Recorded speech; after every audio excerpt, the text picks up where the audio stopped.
Bugün burada yalnızca bir Bienal açılışı değil, farklı coğrafyaların, düşüncelerin, duyguların aynı gökyüzü altında buluşmasına da tanıklık ediyoruz. 16 yıl önce başlayan ve Mardin Sinema Derneği ev sahipliğinde sürdürülen Mardin Bienali yolculuğu ilk gününden bu yana bulunduğu coğrafyadan beslenen, onunla birlikte düşünen bir yapıdır. Çünkü Mardin yalnızca bir fon değildir. Özellikle bunun altını çizmek istiyorum. Bienal'in yaşayan ortağıdır Mardin. Bu kentin avlusunda, çarşısında, sessizliğinde ve kalabalığında başka bir düşünme biçimi vardır. Bienal bu sene Gökzemin başlığı altında şekilleniyor. 20 farklı ülkeden 42 sanatçı ve sanatçı grubunun katılımıyla gerçekleşiyor. Bugün burada tabii ki 7. Mardin Bienali'nin yani 2010 yılından beri sürmekte olan bu değerli uluslararası etkinliğin açılışı için birlikteyiz. Ama aynı zamanda birlikte düşünmenin, birlikte hissetmenin ve birlikte hayal kurmanın imkanlarını kutlamak üzere hoş geldiniz yeniden. Gök zemin, sky ground, gökle yer arasında bir düşünce ve duygu hattı kurma arzusuyla ortaya çıkmış bir başlık. Gerçekle hayal, maddiyle manevi, politikle poetik arasında gidip gelen bir alan açmaya çalışıyor. Bienal'in adı, başlığı bile aslında ufku ikiye bölen gök ile zemini yan yana bir araya getiriyor.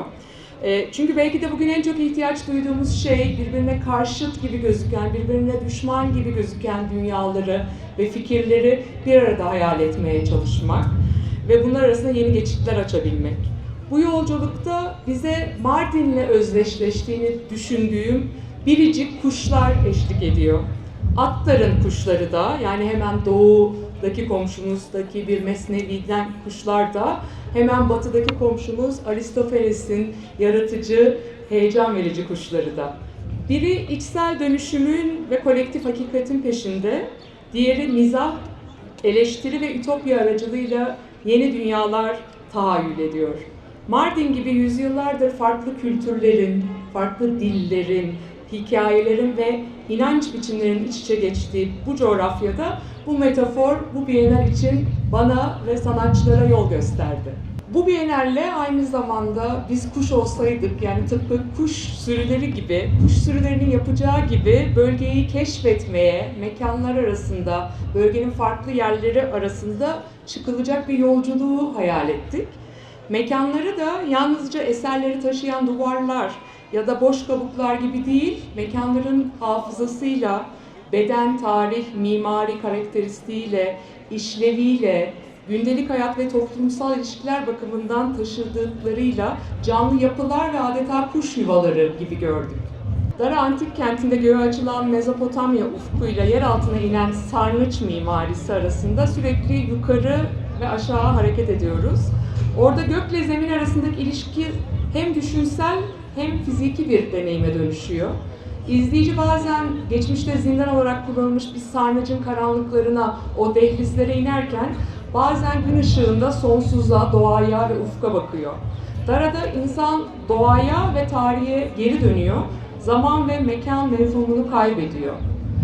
Deirüzzafaran Manastırı kadim bir öğrenme ve topluluk merkezi olarak özel bir ritim taşıyor. Sessizlik, içe dönüş, ruhanilik, yoğunlaşma. Göğe açılan teraslarda yer altına inen mekanlar arasında hareket ederken insanın kendi içine dönmesini umuyoruz. Bienal'in belki en yavaş, en yavaşlayan, en meditatif nefeslerinden biri Deirüzzafaran ya da Mor Hananyo Manastırı'nda hissediliyor.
bitirmiş durumdayız.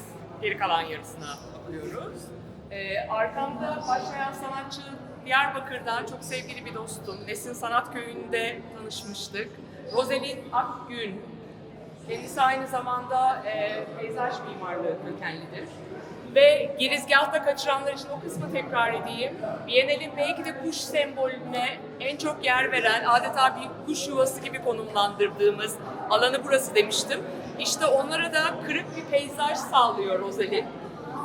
Buranın yerel taşlarını birebir toz olarak kullandığı biyomateryallerle Feriüddin Attar'ın 7 vadisinden esinlenen 7 etaplı içinden geçmeniz gereken bu peyzajı yarattı bizim için. Kendisi birazcık çekiliyor, orada duruyor ama hem çok zarif hem çok yaratıcı bir sanatçı. Zaten lütfen Diyarbakır'a gidin. Mardin demek bölgeyle birlikte bakmak demek aynı zamanda. Dolayısıyla senin bu Biennale katkın benim için ekstra değerli. Çok teşekkür ederim davetin için. Sen ne demek? Biennale davetin için ve sizlerin ayağınıza sağlık. Çok teşekkür ederim. Aslında bu 7 parçayı Feridun Attar'ın Mesnevisine atıfla yaptım. 7 vade insandaki halleri temsil ediyor. İnsanın kamil olma yoluna varmak, belki kendimizi aramamız ve bu süreçte geçtiğimiz bütün yollardan bahsediyor. Ve her vade bir hali temsil ediyor. Geride bırakabildiğimiz ve bırakamadığımız. Hiçbir vadenin ismini ben vermedim. Hiçbirinin ismi yok çünkü herkes biricik. Herkesin duyguları ve deneyimleri biricik. O yollardan geçerken herkes başka bir şey hissediyor ve kimisi o duyguyu bırakabiliyor, başka bir hale giriş yapabiliyor ama kimisi yapamıyor. Bütün o vadiyi temsil eden bir çalışmaydı aslında. Bu benim için çok önemli çünkü vadi sürecinde kuşların Simurgu arayışındaki asıl mesele dönüşebilmek bir noktada. İşler de tamamen dönüşümden oluşuyor çünkü ben burada Mardin taşının tozunu kullandım. Pancar kullandım, zerdeçal kullandım, kum kullandım, bazı yöresel otlar kullandım ve bunları yaparken yöresel bazı bilgi birikimi, annemden aldığım, annemin annesinden aldığı bazı öğütme, pişirme bilgilerini aslında kullanarak yapıyorum. Esmeralda Kozmatopoulos, komşumuz Selanik kökenli ama Paris'te okumuş, büyümüş. Şimdi de partneri Karim'le birlikte Kahire'de yaşayan, yani bu coğrafyanın, bu toprakların insanı, çok kıymetli bir sanatçı. So her work is also inspired from the seven valleys of Attar, Attar's birds, but in a different manner than the rest of the artists. So I give the floor to you, Esmeralda. So the work is about the space in between. You know, like always in Attar's work, we have the idea of like what grounds us, what holds us, what stops us from moving, and the idea of this ideal. And my birds are in this thing, I wanted to kind of like freeze the act of flying, you know, like this moment or like between the ground and the sky. And I feel like we're always in this kind of like this in-between state between what we want to be, what we are. And I wanted with this work to kind of like make this kind of like journey, internal journey, with about like this idea of like exactly what is the in-between state between Earth and the sky, and where we always try to kind of like navigate and kind of like found ourselves in a way.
Zaferan Manastırı, Mor Hananyo ya da Süryanice adıyla çok kadim bir topluluk, öğrenme ve dini merkez.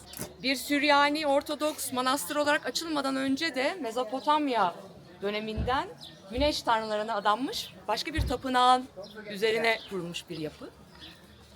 Mardin Bienali bünyesinde ilk kez sanat yapıtlarına ev sahipliği yapıyor. İlk kez Bienal buraya uzanıyor.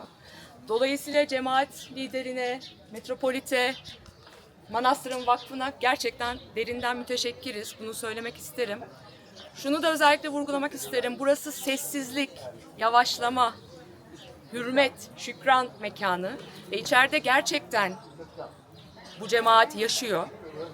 Dolayısıyla onların yaşam biçimine saygı göstererek burayı herhangi bir sergi mekanı gibi görmeden sessizce buranın bir ibadet merkezi ve öğrenme merkezi olduğunu hep aklımıza tutarak saygı gösterirsek ileride başka bienallere, başka sanatçılara da ev sahipliği yaparlar. Bunu özellikle sizden rica ediyorum. Tabii ki manastırı gezebileceksiniz ama biz manastırın hemen iç avlusunda konumlanan yani ilk gördüğümde çeşitli sebzelerin, meyvelerin kurutulduğu, anladığım kadarıyla geçmişte ahır, depo gibi farklı işlevler için kullanılan bölümüne ve dış alanlarına, küçük avlularından birine yerleştik. Burada Türkiye'den ve dünyanın farklı köşelerinden sanatçıların yapıtlarını göreceksiniz. Sizi burada toplamamızın sebebi de sadece topluca içeri girelim ve birbirimizi kaybetmeyelimden ibaret değil. Çünkü aynı zamanda bizi karşılayan ikili bir eserin önündeyiz aslında. Gördüğünüzü umuyorum. Ve bu noktada çok sevgili dostum, sanatçı Vahap Afşar'ı buraya davet etmek istiyorum artık. Gel Vahap. Vahap'ın Özbekistan'da yerel ustalarla da birlikte çalıştığı ve ilk edisyonu dünya çapında çok ses getiren Buhara Bienali için oradan çıkartılmış malzemelerle ürettiği bir yapıtı çok yoğun bürokratik, maddi manevi çabalarla kurtarıp buraya getirdik. Orada mahsur kalmıştı. Yani bu soyu tükenmekte olan kar leoparlarından esinlenen bu yapıtı ya da o leoparları oradan kurtardık diyeyim. Çok teşekkür ediyorum bütün bu süreç için. Sana ve tabii ki Mardin Bienali yönetimine ve bu işi buraya koymamıza izin veren Manastır Vakfı'na ve yönetimine. Çünkü anlatacaksın birazdan. So this piece was made last year, and it took almost a year to do it because there was a lot of logistics involved.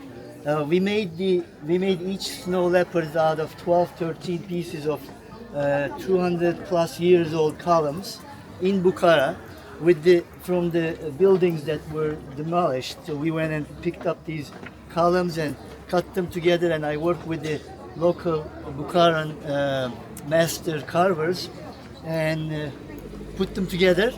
Snow leopard does not exist in Bukhara. It was for the biennial and I wanted to do something meaningful for them. It's only in Nepal, only 7,000 left, so they are clearly almost extinct. But for Bukhara, it's really important, or for Uzbekistan, it's important because it's their symbol and there's a mythological story behind it. So I wanted to basically do something with the bees.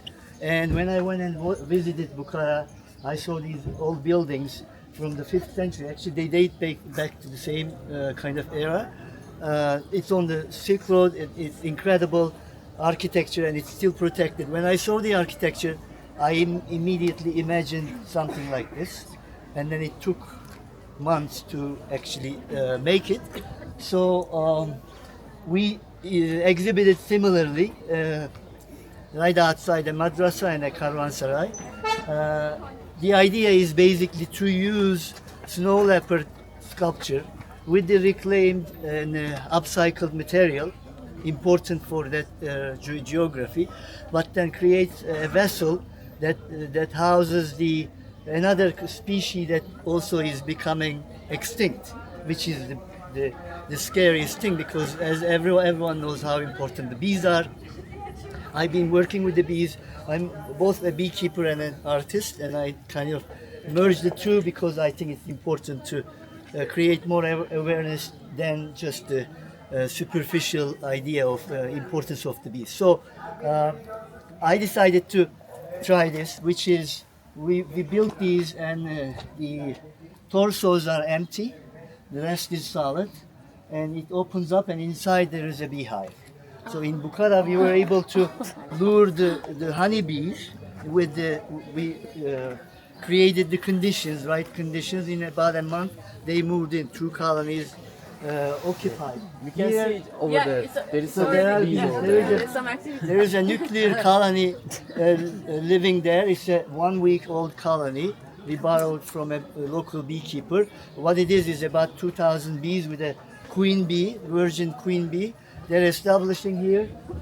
As queen bee starts laying eggs, they're gonna go forage. So here it's especially important.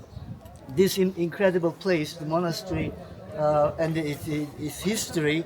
I wanted to bring something that's living. So that there will be basically we're bringing some life, and this piece initially is about empathy, camaraderie, and community, because the bees really have this incredible system that is smarter than the human system. They are smarter than us.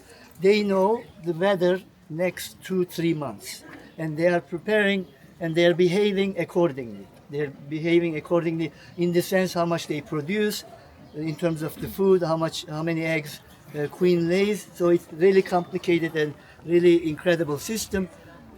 In short, we wanted to bring it in here and have a living sculpture, and have basically bring something unusual. People who normally visit the monastery, they don't expect contemporary art, conceptual art, or anything to do with the bees. So thanks to the biennial's vision, we were able to actually, Chelenk immediately picked this piece. She said, I really want to have this piece, and as she said, it took months and a lot of bureaucracy, and finally we made it.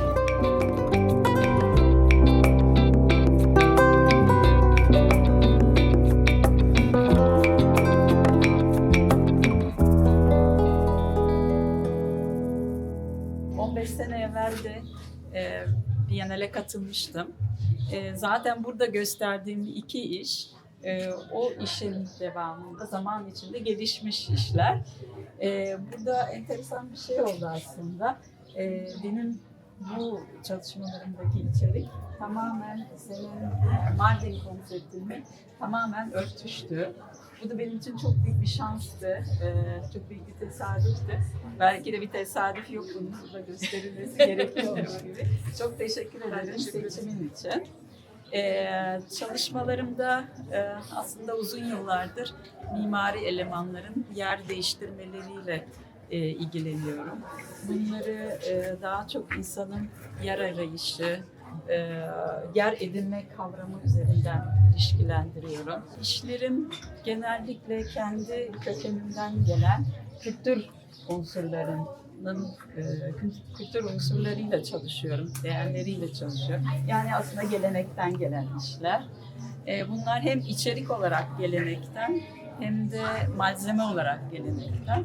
Bütün bunların içinde benim en çok severek çalıştığım mimari ve özellikle erken dönem İslam mimarisi.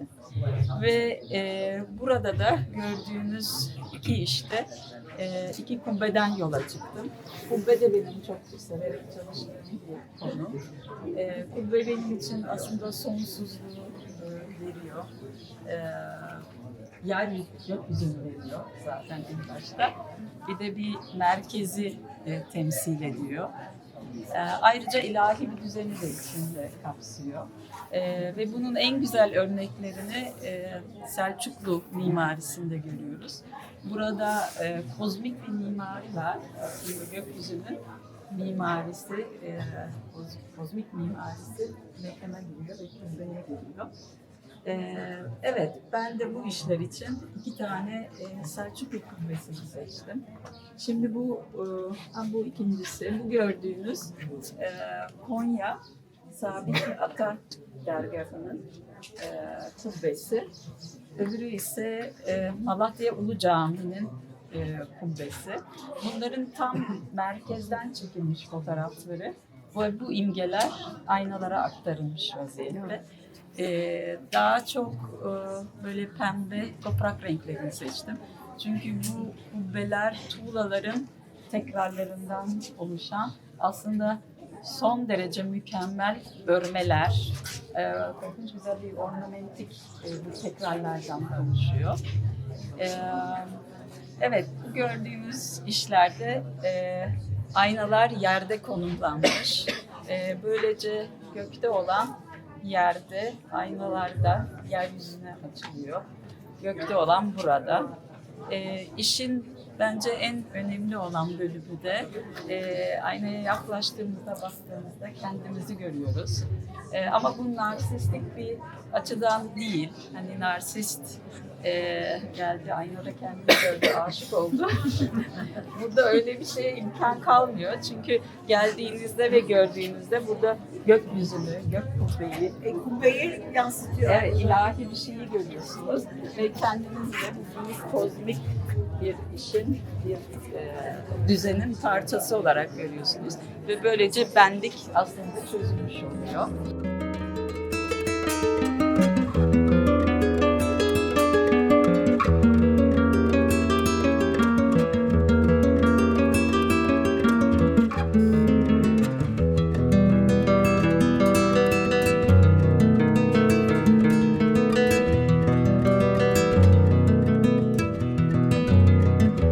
Here we are inside the monastery now. These parts were used as storages in the past. And this is the first time they are opening the space for everyone. So it's been closed. So they've just started a long restoration process. We are using the first few sections that are already restorated. And it's the first time that are hosting people inside, except for us, because Maro has been installing for almost 2 weeks now. Here it's a site-specific commission for the Biennale, and I'm really grateful to you, Mara Mikalakakos, who is from Athens, for this journey, which is also the title of the work. Yes. So I thank Hugh, Chelek, and the whole team of the Biennial because they were amazing. All this work was produced here. So with craftsmanship from here, we chose the fabrics from the shops. This fabric is the fabric that women wear and make their dresses here in this area. And the other fabric is velvet. I use velvet in my practice, but in a different way. So this is the velvet of the color of saffron, which is the name of the monastery as well. And the title is The Journey, inspired by the Conversation of the Birds by Attar. In my practice, I'm always interested about the relations of life and death and how the awareness of our human condition shapes our choices in life. So this is the core of my work through many years. And the aesthetics, if you want, that changes and evolves at the same rhythm as I am growing older, because my distance till the end changes. So that shapes also my work.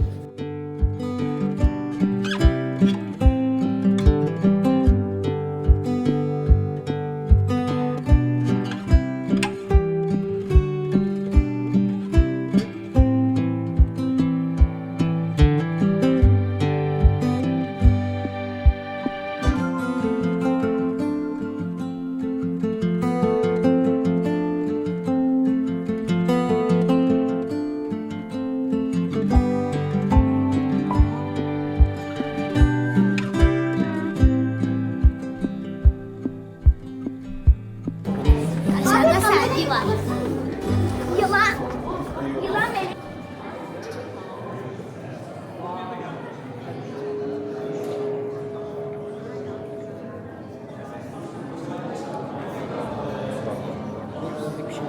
Kendime dikkat edin.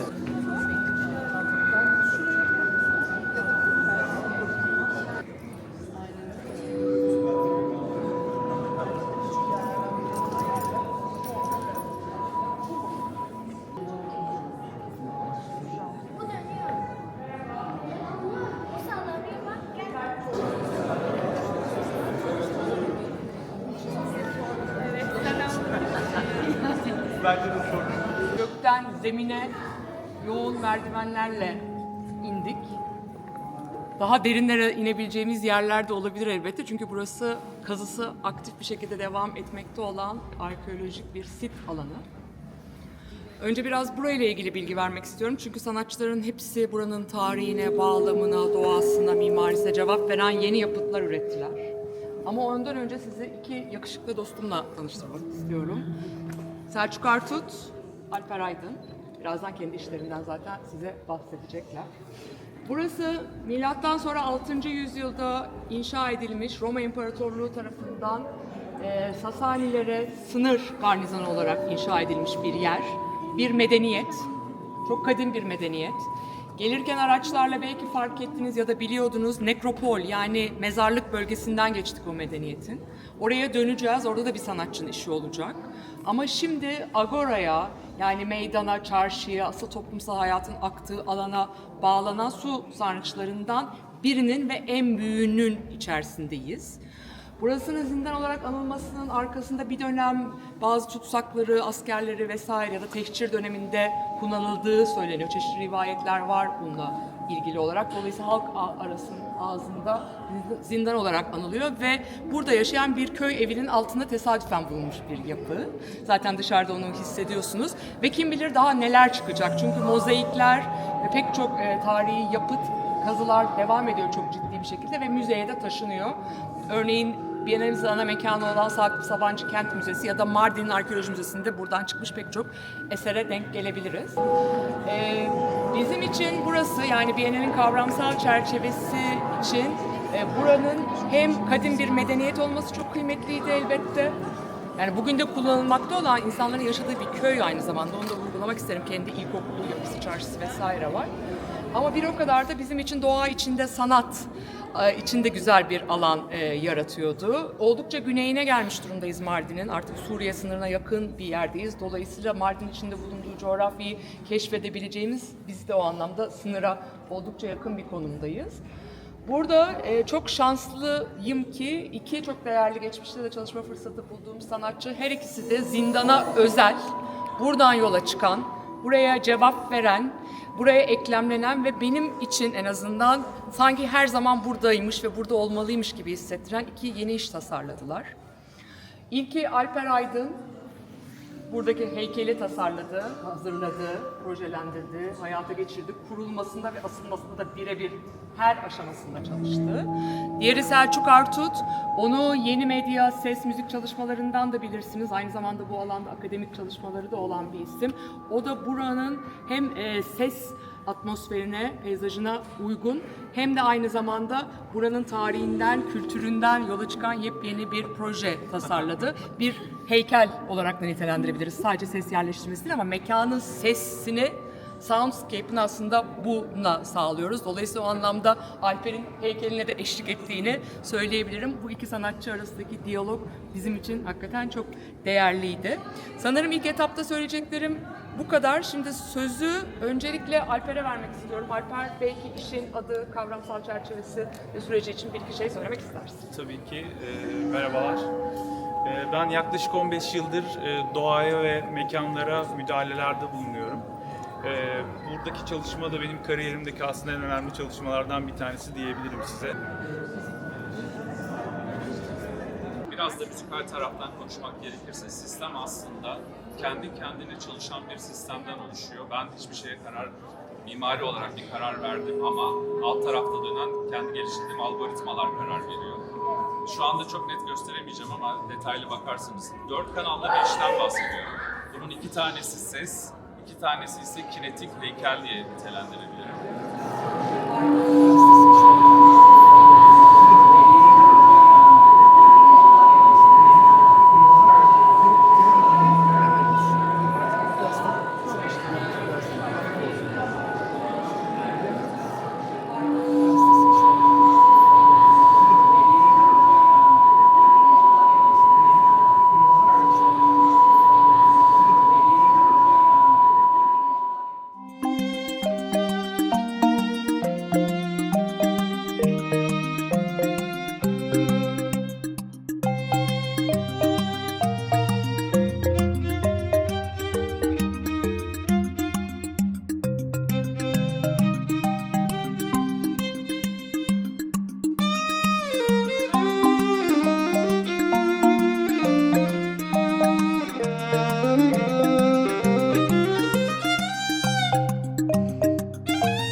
yaklaşık 15 gün önce biz buraya çalışmaya başladık arkadaşlarla. Her gün işte git gellerden önce bir mekanı tanıdık, daha ne yapılabilir diye. Zaten önceki işlerim üzerinden konuşuyorduk.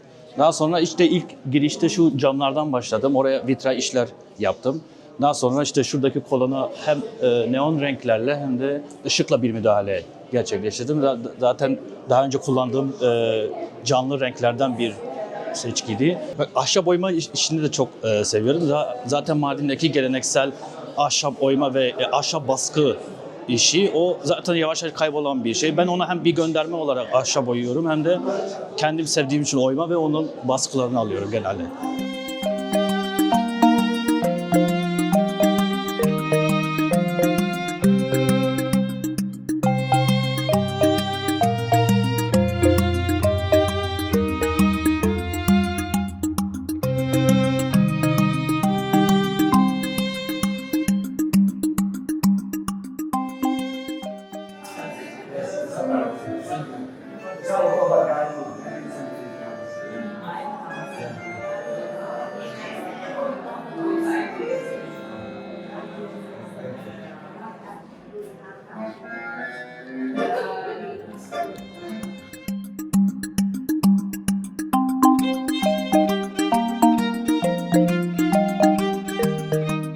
Bu işin adı iki kök arasında içeri bakanlar için bir yer.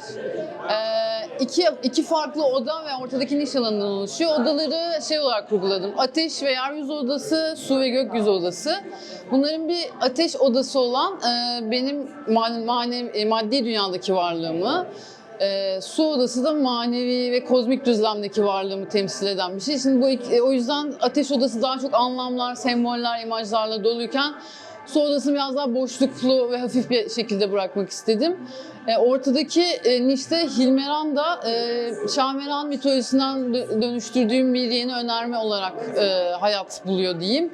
Çünkü aslında üretimlerimde hep bir mitolojik ekosistem var. Hilmeran'da şöyle bir önerme aslında. Şahmeran'ın çeşitli hikayelerinde hep yer altında ve karanlıkta ömrünü geçirmesi ve sonunda ölmesi. Ama o yer altında geçirdiği süreçte hayatını korkuları yüzünden yeryüzüne çıkamayışını idrak ettim. Bütün yani farklı anlatılar olsa da ortakta böyle. Ben dedim ki buna yeni bir şey önereyim. Bunu yeryüzüne çıkaralım ve artık bu korkularından korkmayan bir Hilmeran olsun. Nasıl ölecekse hani ışıkta geçirsin ömrünü. O yüzden aslında onu merkeze koymam da biraz bu iki yani varlığımızın maddi ve manevi varlığımızın ikisinin de dengesini bilerek kendimizi merkeze alma gayretiyle ilgili ve aslında niş alanının içine girilebilecek gibi yaptım. Çünkü biraz insanların da içine girmeye, bir canavarın ağzından girmeye cesaret etmelerini istedim ve böyle bir yerleştirme oldu. Bunun dışında ılıklık alanındaki duvar resimleri ve işte asılmış imajlarda biraz aslında bizi bu alana hazırlayan ve yine benim mitolojik ekosistemimin karakterleriyle ördüğüm, patern kırıcıyla başlayan ve güne bakanlar devam eden bir alan oldu.